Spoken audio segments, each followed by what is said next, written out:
Hello, good morning. This is Siva Devaki from MassMailer. Thank you so much for joining the webinar today. Today I'm going to talk about the reply event feature in MassMailer, which is um, relatively new. We released it in the last release, but we made some enhancements in the current release. There are going to be further enhancements as well.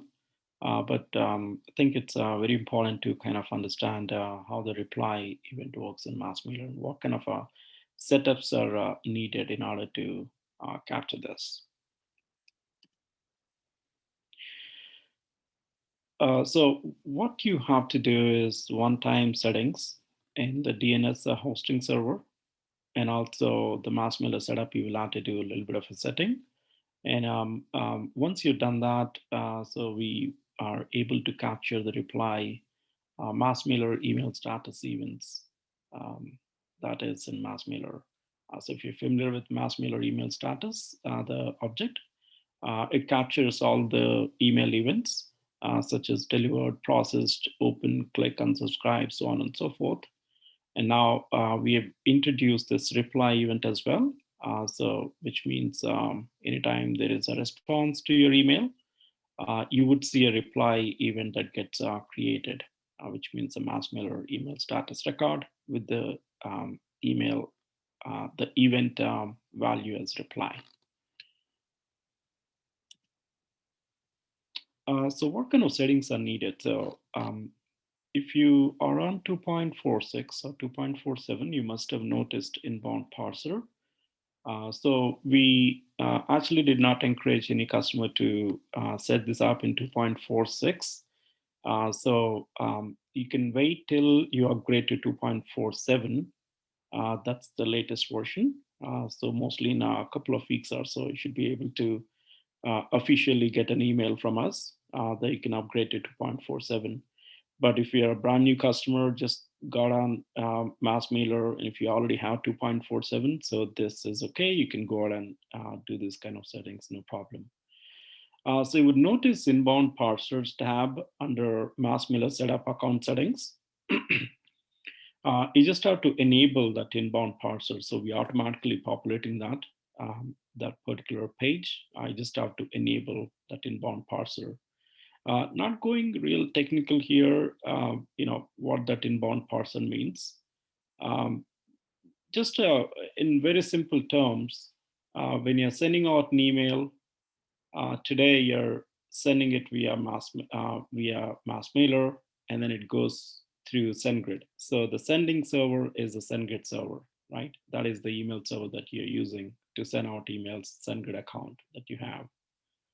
But the replies, so far, if you've not enabled this feature, the replies are actually going to your own email server. So there's no SendGrid in picture, there's no MassMailer in picture. Somebody responds to your email, it straight away goes to your inbox, meaning it is going to your G Suite account, Office 365 account, or if you have just the email domain from GoDaddy, and then if you're just using a regular email client, it straight away goes to your inbound email server. There's no SendGrid in between, there's no MassMailer in between. But when you introduce this reply event feature, uh, there's a slight change that's happening.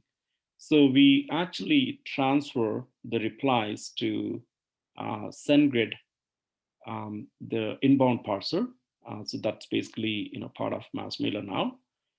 So basically, the SendGrid server is actually capturing the reply event, and from there onwards, we get a notification for the reply event email status, and then that email gets forwarded to your inbox. So there's basically handover mechanism. So when somebody responds, it goes to SendGrid first. SendGrid would notify us, MassMailer, with the reply event, and then we have a logic to forward that email to your inbox. So that's what is happening. I wish I had a diagram to really show this. Perhaps I'll update this presentation with a diagram, kind of show you how the transfer mechanism is happening. Again, now, so that's something that you need to enable. under MassMailer setup. And also, there's a small change that you need to do when it comes to the reply email address itself. So far, if you're sending it from your email address, let's say your name at abc.com is what you're sending, and then reply address is your email at abc.com. So that's been the reply address. Uh, just assuming that's how it's been done so far. Now, if you wanted to capture the reply event, the changes that you need to do is that the reply email has to change. And it doesn't need to be exactly what I'm showing it here. I just mentioned siva.devaki at reply.massmailer.io. That's just an example. But it could be, something like your name at reply.abc.com, and that reply, the subdomain that you're seeing, that's on you. This is just an example. I think once you kind of look at the inbound parser, you'll kind of understand. It could be anything else, but reply makes sense. So that's why I just used reply.massmailer.io. And then there is a MX record settings that you need to do on the DNS hosting server. So you'll have to create a new MX record for the subdomain, such as reply.yourdomain.com. And then you have to point that to mx.sendgrid.net and give a priority 10. And I'll show this as it's an example in the UI and the next slide or two. So basically, three things that you need to do. You got to enable this inbound parser, meaning the reply event settings. And then you would also want to create the reply email address. I'm just saying common sender. It doesn't need to be common sender. You can also just type in that reply email if you're using on behalf of option. But basically just make an assumption that the reply email is changing, however you're sending as a sender option. That's all on you, but the reply address has to change. It should not be the regular email domain. And also you have to do the MX record setup on the DNS hosting server. It's quite simple, nothing complicated as such. It's just one line that you need to add the MX record. So MX record, as you can see, it is saying mx.sendgrid.net, which means the reply is actually going to go to the SendGrid server, and from there it gets forwarded back to your email. So that's the simple setup that you need to do. And I have a few screenshots here that I want to show you, and I'm going to quickly show you a demo as well. As you can see, it says inbound parse, the inbound parse settings that you need to do. That is under account settings under MassMailer setup. We may just change this to reply settings so that it's easy for business users to understand. So instead of calling it inbound parse, we may just change it to reply settings. So you may expect that change sometime soon. As you can see, the host is massmailer.io, but again, in your case, it could be whatever the domain it is, abc.com. And then you would have a subdomain that is created. That's something that you can manually enter, whatever the subdomain that you choose to have. So currently, we have an option to add only one domain here. So again, as I said, there are going to be further enhancements. If you wanted to support multiple domains, that's possible to do it. It'll just show all the domains that you have as an option. So for this particular account, I have only one domain that is enabled. But if you have multiple domains enabled for your own account, you would see the options for each domain. You can have the reply settings done. Again, don't get confused that it's showing only one domain. If you have multiple domains authenticated, it is going to give you an option to add multiple reply settings here. Okay. So once you have done this, you would actually just enter the DNS value Something similar like this. It should not be exactly the same way if we are doing it for you. This is just to show you how we have done it. So reply.massmailer.io. In your case, it's going to be, if you're going to use reply as a subdomain, that's okay. So it would be reply.yourdomain.com or whatever the, uh, this suffix maybe. And then you got to give priority 10, and then you're giving a destination as mx.sendgrid.net. That's it. Very simple setups in the DNS hosting server. And then the common sender settings, again, I'm just using common sender just because it's easy to kind of show you.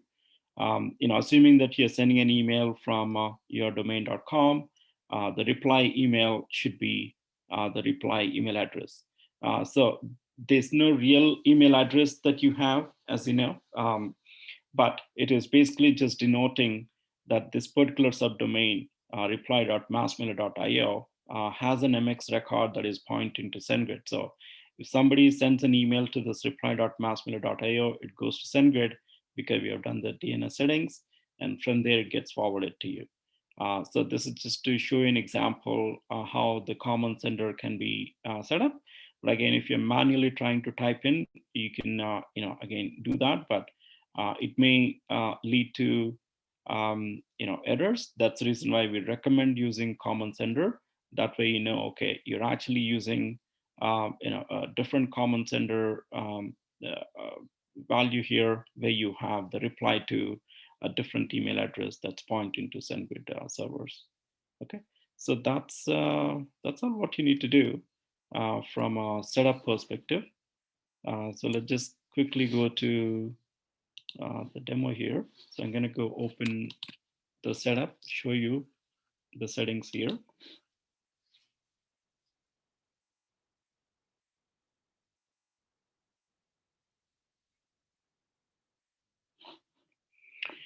So you have this inbound parse, and then it has the reply that's already set up. So by default, you may not have this activated. You will have to activate this.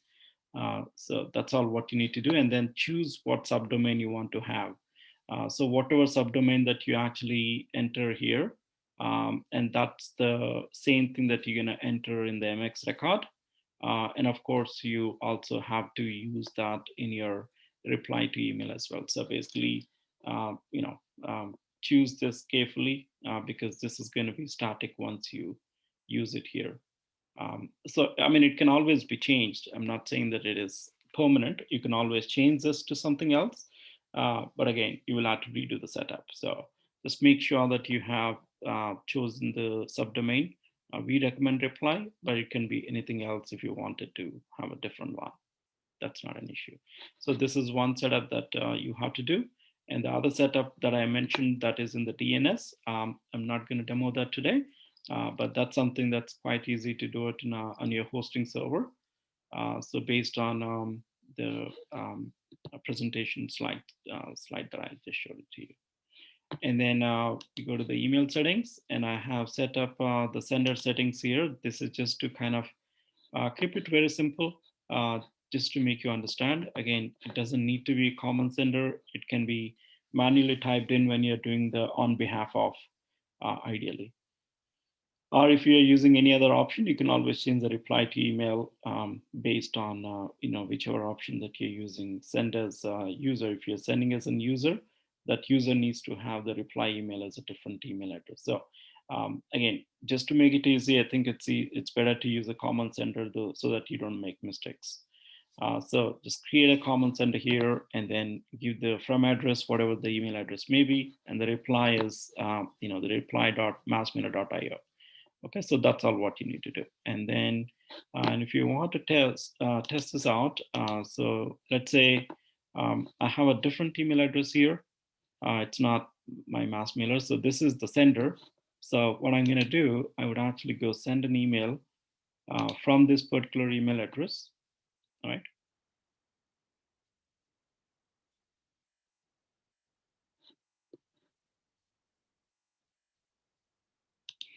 Sorry, I'm actually sending to that particular contact. So this is the recipient that I'm sending to. And then I would just say reply event demo 2.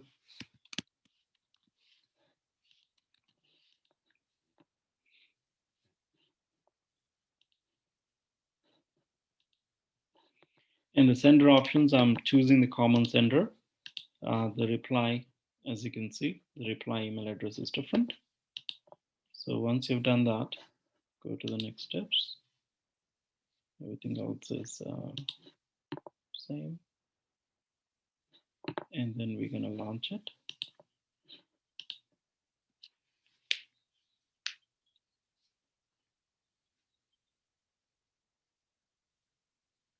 Okay. So let me just capture this email address, email subject. So this is the email address that so that's the subject that I have. I'm going to go check my other email address. So this is my Mansa email address.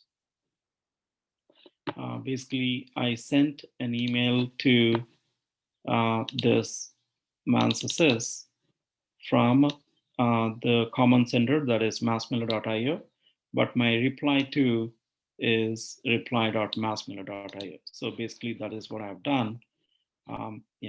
Just to demonstrate this, and I'm going to go reply to this particular email address.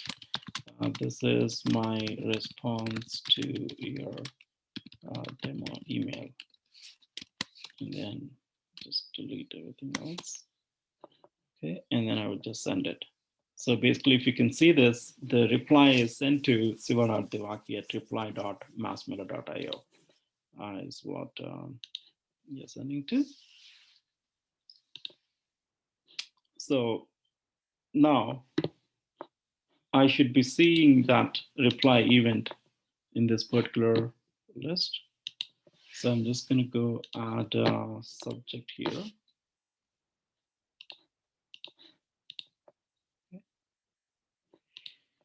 All right. So eventually we're going to see the reply event getting captured right here. But this is just to show you an example on how these reply events get captured. As you can see, this is the reply event. And then this is related to this contact. I just sent this like a few minutes ago though. This is just to demonstrate once again. So basically, this particular contact has a reply event, that is sent out earlier. So that gets captured right here as one of the reply events. So it's like a regular event that is open and click and all of that. So as you can see, we just got this reply event. That is the reply event demo 2 is what we have basically sent, right? And then if I go back, and then this is my MassMailer email address. So this is my MassMailer. So I've got two different windows that are open. As you can see, I just got this email, which is what I've typed in here. This is my response to my demo email. This is my Mansys email, and this is my MassMailer email.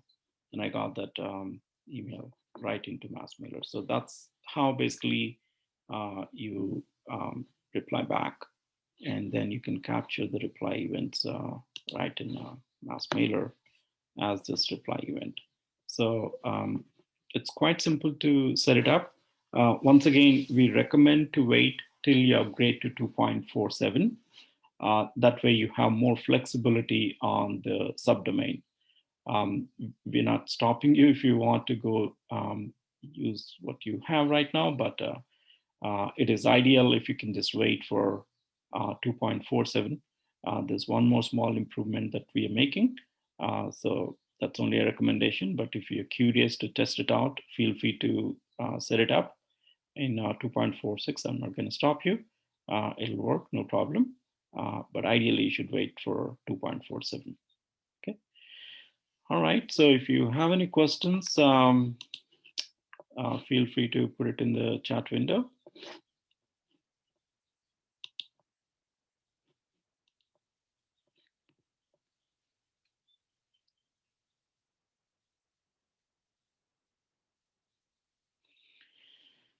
Okay, so 2.47 is getting released, hopefully by end of this month. So, we kind of in a mode where it is a sandbox preview. If you have sandbox plan, you can always install it in sandbox. And then that's a good way to actually test it out to make sure everything is working as per your current requirements. And then you can always upgrade. So if you are using in Sandbox, let's say if you install it in Sandbox, the advantage is that once you feel confident, hey, everything is working, no problem. My process, whatever I'm doing right now is working and I like the new features, then you can upgrade to production. Then you don't have to wait for the official confirmation from us. So it's up to you. So there are two paths you can take. One, you can either wait till we have an official confirmation for 2.47, which will happen by end of this month, or you can go ahead and install it in Sandbox, provided you have Sandbox plan. And then once you test it out and everything is working great, and you like the new features, then feel free to upgrade to the production. So we're not going to stop you there. It's all up to you. Any more questions?